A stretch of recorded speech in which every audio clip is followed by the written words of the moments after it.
Ian mendengar suara pintu dibuka dan merasakan dirinya terangkat keluar dari kehangatan mobil dan bukannya ditempatkan dalam pelukan Theo yang aman sekali lagi. Ian pura-pura masih tidur, tidak ingin berjalan melewati rumah besar dengan sepatu hak tinggi ini, tambah lagi dia sedikit mabuk. Ian tidak ingin mengambil resiko merobohkan patung mahal yang ada di rumah itu.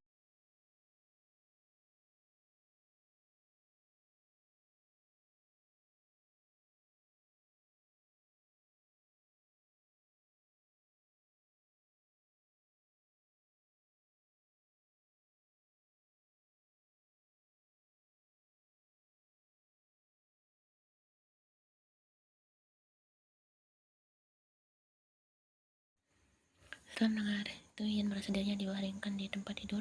Ian merengek karena rasa sakit di kakinya. Tim menatapnya bertanya-tanya dan Ian menunjuk sepatunya. Tim langsung berlutut di depan Ian, perlahan melepaskan tali pengikat tumitnya. Ian kemudian tanpa pikir panjang mulai melepaskan ikatan di sekitar baju ketatnya, merasa lebih rileks karena tidak seketat lagi.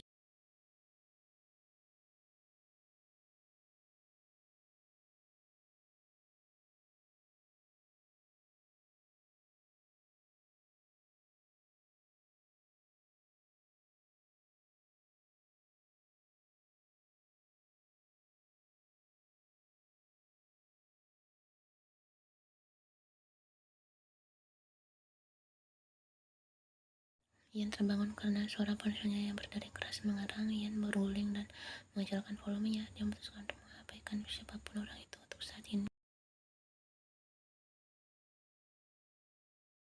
Ian duduk dan meringis karena sakit kepala yang luar biasa yang dialami.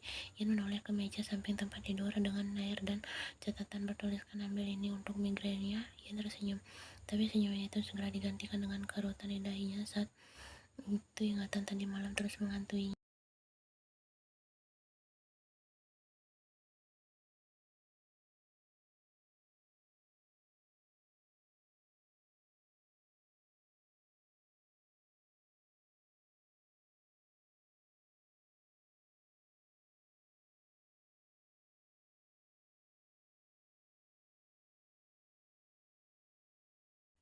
Ian mengangkat teleponnya dan sekali lagi muncul puluhan pesan dari Erin, mulai dari apakah kamu baik saja, aku tidak dapat menemukanmu. Ya ampun, kamu sedang bercinta kan? Oke, sudah 2 jam aku sudah mencarimu kemana-mana, panggil aku Ian. Ian tersenyum dan membalas pesan Erin mengatakan bahwa dia baik-baik saja dan Ian akan segera pulang untuk menjelaskan semuanya.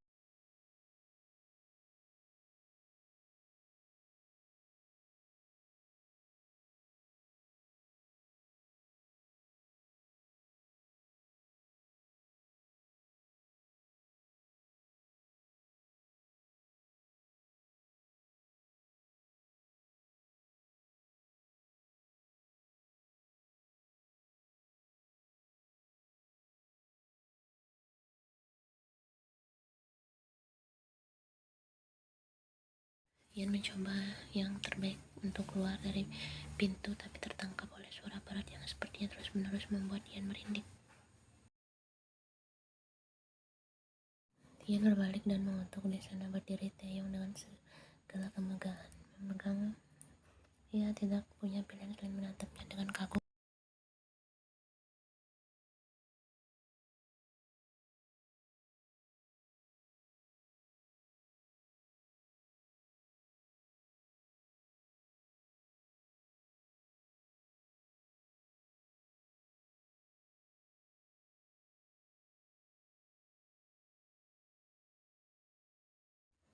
Tidak perlu minta maaf, tentu itu memang tidak pantas, tapi aku juga pernah muda, aku juga bersenang-senang, percaya atau tidak. Ia tersenyum dan mengangguk, baiklah, terima kasih untuk semuanya, aku akan pulang sekarang. Dan aku akan mengantarmu, mobilmu tidak ada di sini, dan aku tentu tidak yakin kau berjalan sejauh itu. Dia mematikan cerutunya dan membersihkan tangannya di celana panjangnya.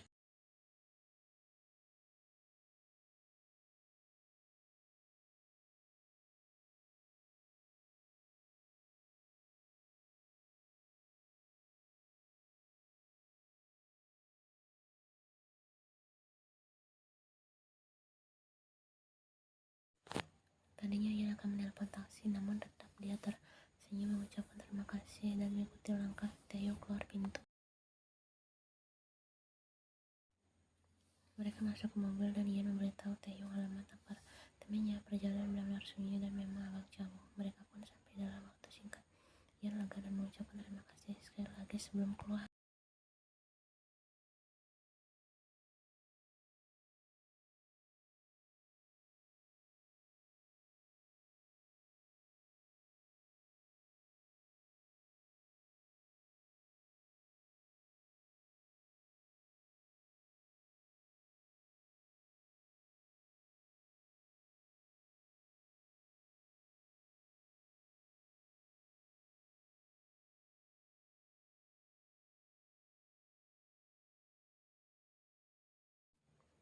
Tidak apa-apa Erin, Ian memulai. Aku yang memutuskan untuk pergi, jangan khawatir. Ian memberinya senyuman meyakinkan dan Erin menatapnya dengan skeptis. Ian mengangguk dan terus menanya Ian, di mana kau tadi malam? Ian memutuskan untuk memulai dari awal dan bercerita tentang pria yang dia temui di klub dan apa yang terjadi setelahnya.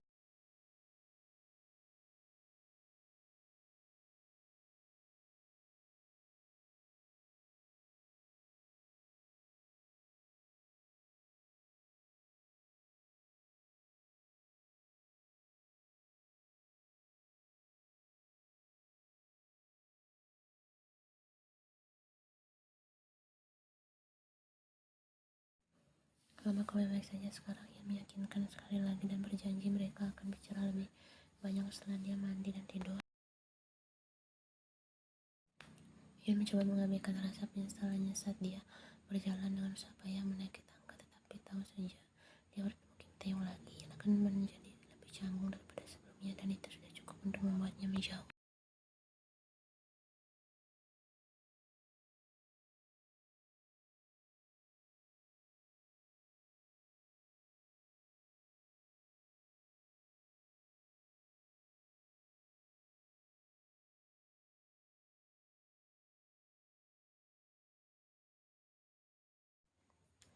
Kim Rita adalah wanita cantik, tidak dapat disangka lagi menurut kekasihnya. Dia diciptakan oleh kombinasi bulan dan bintang. Ibu Taehyung adalah anugerah Tuhan bagi umat manusia, malaikat di antara iblis atau lebih baik lagi.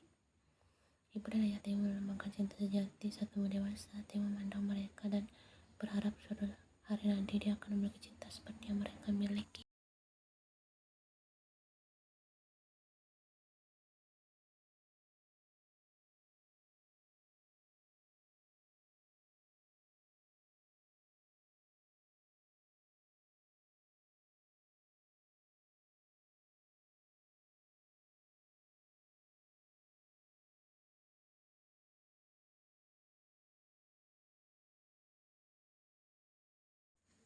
Tadinya Taehyung berharap menikahi suami akan memberinya cinta yang dia dambakan. Namun sering berjalannya waktu, paham bahwa bukan suami yang bisa memberikan cinta itu padanya. Taehyung sudah terlalu tua untuk memulai kembali dan menemukan sesuatu yang baru. Penerimaannya terhadap pernikahan yang gagal adalah satu-satunya hal yang dapat Taehyung lakukan.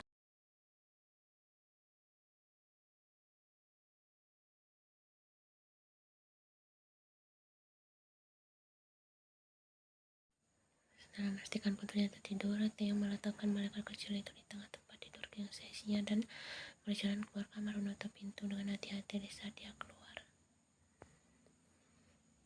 Saat berjalan di bawah, Taehyung mendengar tawa kedua anaknya yang lain dan langsung tersenyum mendengar suaranya. Keduanya duduk di tengah ruang tamu berdebat siapa yang punya mainan terbaik. Elena jelas-jelas pemenang.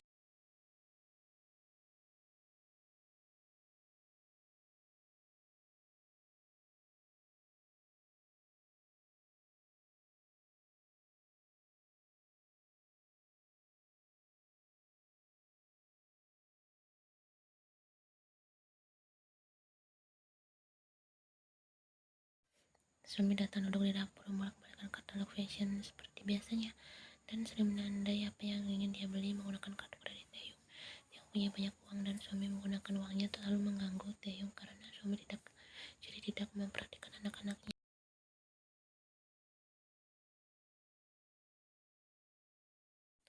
Beberapa orang dimaksudkan untuk menjadi ibu dan beberapa hanya dimaksudkan untuk menjadi istri saja.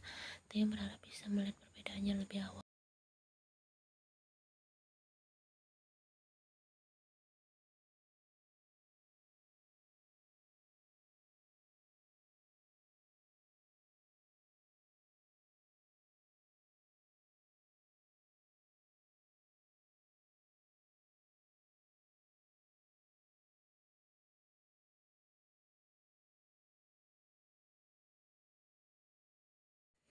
Taeyong merasa ngeri dengan pilihan kata-katanya. Dia bertindak seolah-olah anak-anak itu hanya milik Taeyong. Suami hampir tidak ada di rumah untuk makan malam dan tidak lagi menyediakan waktu untuk anak-anak, yang membuat Taeyong sedih. Tapi setelah beberapa tahun, Taeyong belajar menerima nasibnya menikah dengan suami.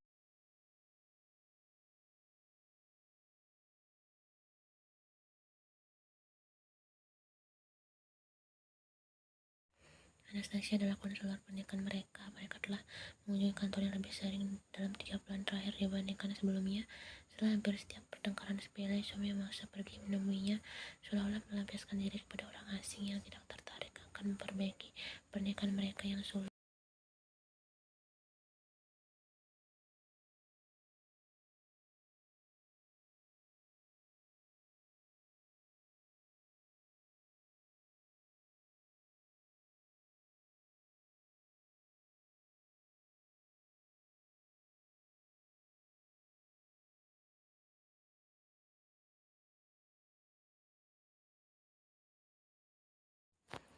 Ya, lain kali aku lelah hari ini dan ingin menghabiskan waktu bersama anak-anakku sebelum aku harus kembali bekerja.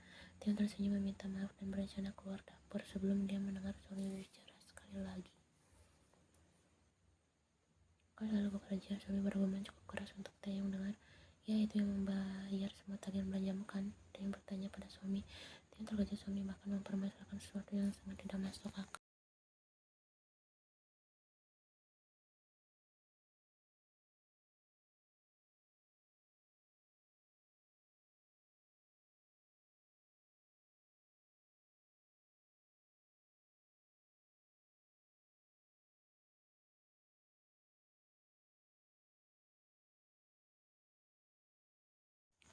Maksudmu, aku menghabiskan waktu berjam-jam bersamamu saat aku punya waktu untuk berada di rumah, dan saat tidak ada, aku mengirimmu pesan setiap 5 detik. Kau sudah gila.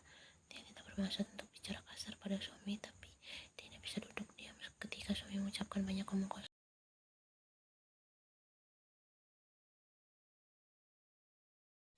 Suami mengangkat kepalanya dan menatap Taeyong dengan penuh simpati, meninggikan suaranya beberapa oktaf lebih tinggi. Anak-anak mungkin sudah berada di sini sekarang. Kamu mungkin sedang meniduri resepsionismu. Suami menyaringnya melihat reaksi Taeyong, dan Taeyong memandangnya.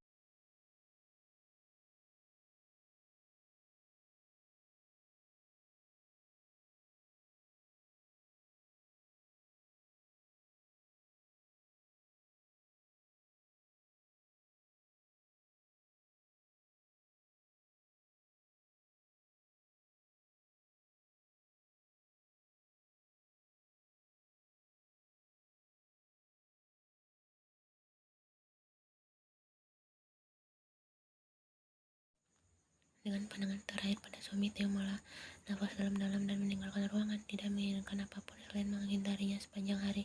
Taeyong mengambil kunci mobilnya dan pergi dari rumah besar itu. Dia perlu mengontrol dengan teman baiknya.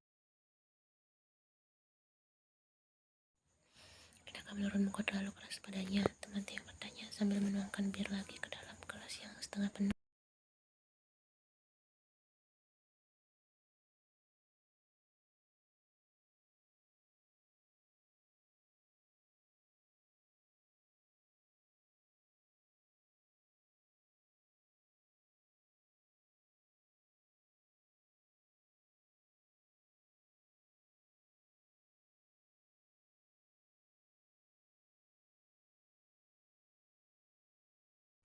Mungkin, tapi dia sudah keterlaluan. Taeyong akhirnya menjawab. Dia tertawa ketika Taeyong menyesap minumannya lagi sedikit dipenuhi alkohol. Jimin dan Taeyong telah berteman lebih sejak mereka kecil. Taeyong mempercayainya dalam segala hal dan dia merindukan nasihatnya sekali lagi. Taeyong mempunyai masalah sendiri. Jimin lalu tahu apa yang harus dikatakan untuk membantu melalui situasi apapun yang Taeyong alami, dan dia bersyukur memiliki orang seperti Jimin di sisinya.